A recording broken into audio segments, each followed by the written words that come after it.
We've got another Cactus Wrestling ranking and preview video. We are going up to 149 pounds to start it off here today. So before we dive right in, take a second to hit that like button, subscribe to the channel if you haven't done so already. It'll really help us out, and we're trying to hit that goal of 1,000 subscribers before the end of the calendar year. Okay, time for me to share my screen. So, the name of note, Ridge Lovett is back for Nebraska. He was the runner-up 2 seasons ago to Yanni Diakmahalis. Did not compete in last year's NCAA tournament, and he is a pretty much wide consensus number one. But will he win it all this year? What do you guys think? Nah, Because Mike's gonna say Shane Van Ness. This is his year.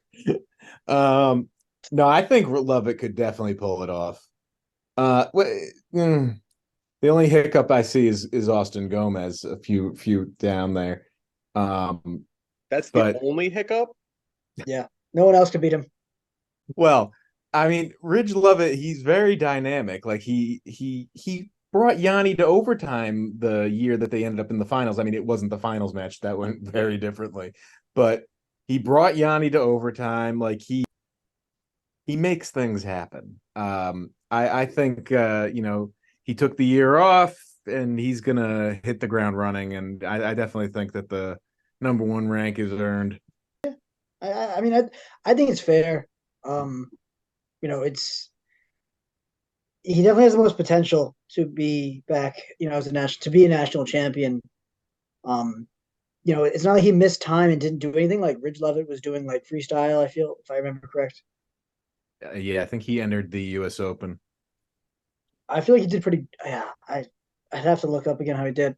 I've been so obsessed with Shane Van Ness lately, as you might have guessed. I've only been following Shane Van Ness, so I don't know what Ridge has been doing. Didn't even know there was other guys entered this year. Um, no, I mean, I 49 is interesting, but I really do think it's kind of like a three-way race with Austin Gomez now being back in it. Yeah. Um, I feel like he could either be a top guy and return to like, hey, this like kind of nasty guy that we've seen before, or he could have the same issue with like injuries kind of derailing his career. So I just pulled it up. 2022 season, Ridge Lovett had 4 losses. 2 of those was to Yanni Diakmahalis, one of which was a overtime loss in the Cliff Queen Yeah, finals, yeah. and the other one was in the NCAA finals. Ridge Lovett's other 2 losses came to Austin Gomez. One of them, a 4-2 loss. The other, he got pinned in 20 seconds at the That was Big at the Big Ten Tens championship. too. He threw him to his back. I remember that match. Yeah, at the Big It Ten was like, championship. oh yeah, this is gonna be great. Rich is gonna take it to him this time, or he's gonna get embarrassed. Okay. And a lot of people in the comments have been reminding us that Austin Gomez was injured last Injured. year. Yeah. So a healthy Austin Gomez, presumably going to be at Michigan for the 23-24 season, is very dangerous. And we kind of already talked about this in his separate video. There isn't anyone that he can't beat or really hasn't beat before. He's beaten Shane Van Ness. He's beaten Ridge Lovett. He's beaten a lot of guys on this list. Yeah. I pulled up Ridge Lovett's U.S. Open performance. He beat Cole Matthews 5-1. He beat Pat Lugo 7-5. He lost to McKenna 8-3. And McKenna ended up taking second. Um, and then he forfeited out of the tournament, so he only lost to McKenna. So it was boomer bust for him on the U.S. Open stage. But So Power move. So how about Shane Van Ness? I know Penn State kind of sees this as a guy that could win it all this year, but just a reminder to the fans out there that he almost lost to Graham Rooks. Graham Rooks essentially blew that match in the NCAA championships. yes. And you look at the record, 24-7, 7 losses in Shane Van Ness's freshman year. Do we see him improve upon that, or is that kind of the caliber wrestler he is?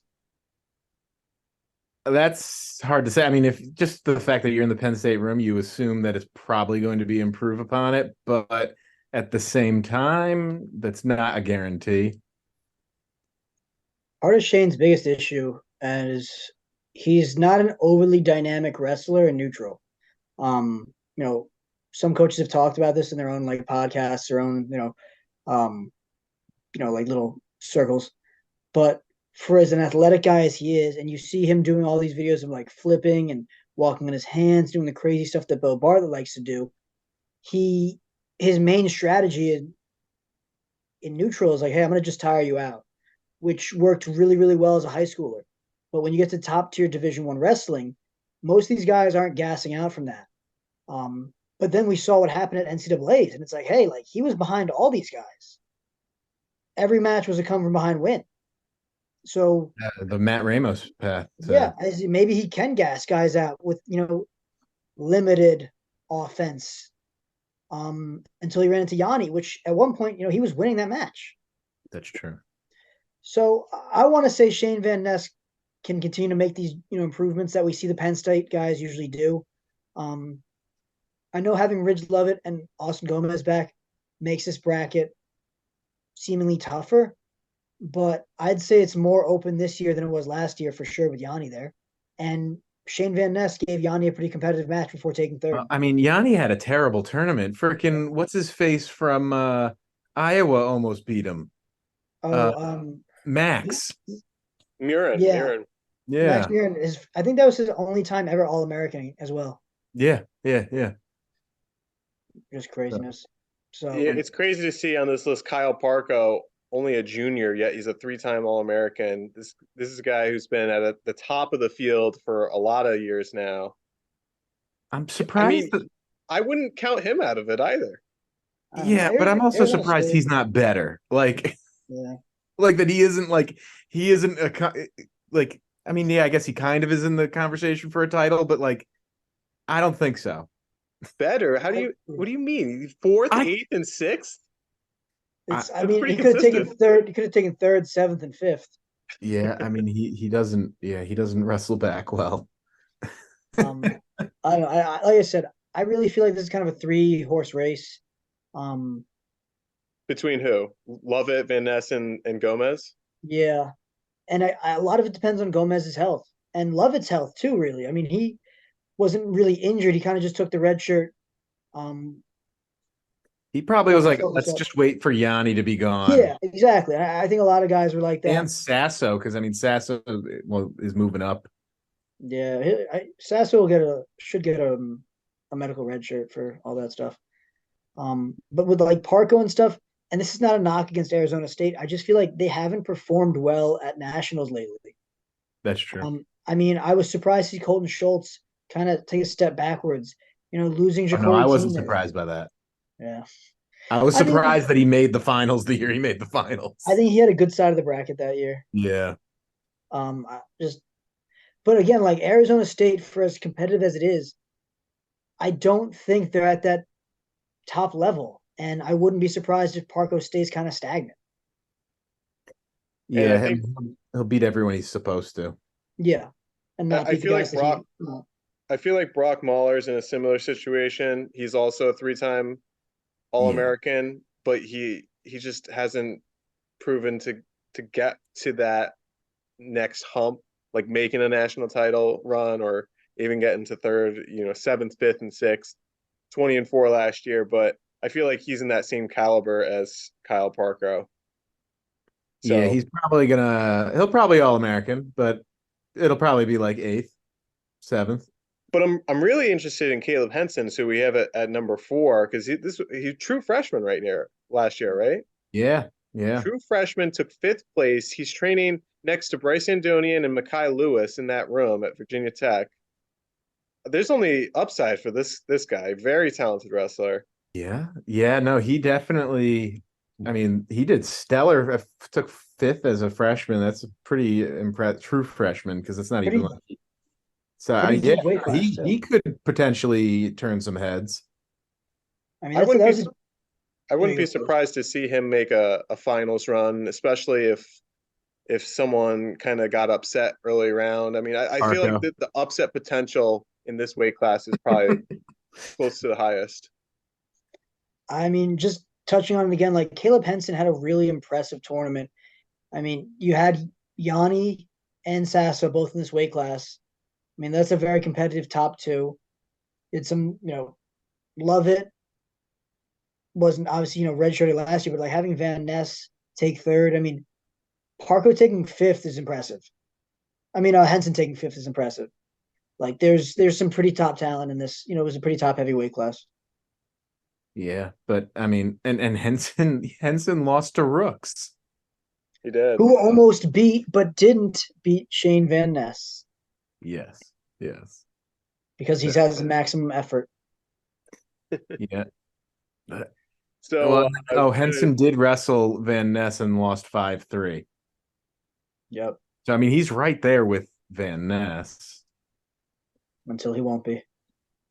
Yeah, Parko though lost 7-2 to Van Ness. So Parko's baffling because he like I think almost traded matches with Sasso one year, or he like got majored and then got it into like a 1 point match, and then now it's not even close anymore. Like I don't.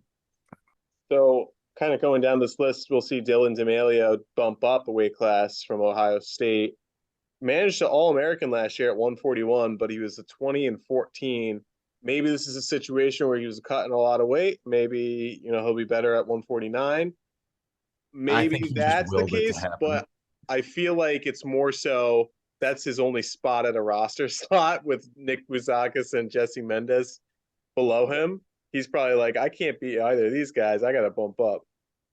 Yeah, I think he really willed that All-Americaning to happen. Like he by no stretch was expected to pull that off last year.